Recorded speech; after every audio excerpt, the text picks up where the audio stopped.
Habakuk, Kabanata 3. Ito ay panalangin ni Propeta Habakuk.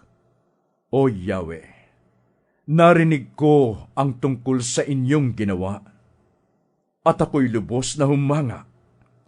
Ulitin ninyo ngayon sa aming panahon ang mga dakilang bagay na ginawa ninyo noon. Maging mahabagin kayo kahit kapag kayo'y nagagalit. Ang Diyos ay muling nanggaling sa Teman. Ang banal na Diyos ay nagmula sa kaparangan ng Paran.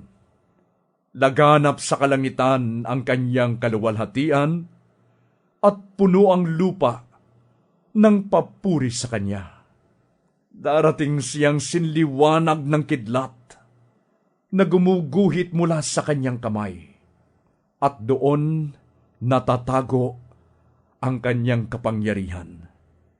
Nagpapadala siya ng karamdaman at inuutusan ang kamatayan upang sumunod sa kanya.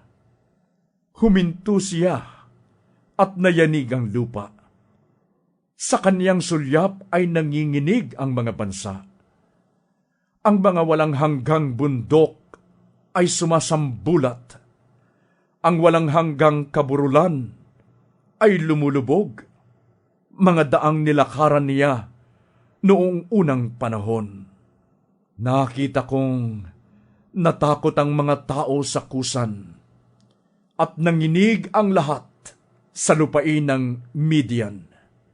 Nagagalit ba kayo dahil sa mga ilog, O Yahweh? Ang mga dagat ba ang sanhi ng inyong puot? Nakasakay kayo sa inyong mga kabayo at magtatagumpay na lulan ng iyong karwahe.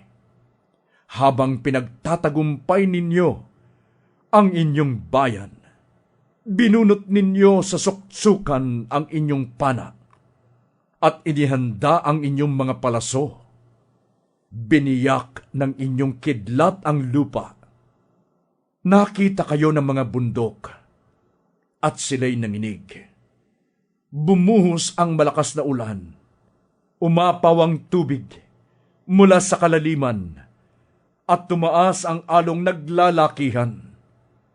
Ang araw at ang buwan ay huminto dahil sa bilis ng inyong pana at sibat. Galit na galit kayong naglakad sa buong daigdig. At sa tindi ng puot ninyo, ang mga bansa ay niyurakan. Lumabas kayo para iligtas ang inyong bayan at ang haring pinili ninyo. Dinurog ninyo ang pinuno ng masasama at nilipol na lahat ang kanyang tagasunod. Sinibat ninyo ang pinuno ng mga mandirigma nang dumating sila na parang ipo-ipo upang kami pangalatin. Kagalakan nilang sakmalin ng palihim ang mga dukha. Niyurakan ninyo ang dagat sa pamamagitan ng inyong mga kabayo at bumula ang malawak na karagatan. Narinig kong lahat ito at ako'y nanginig.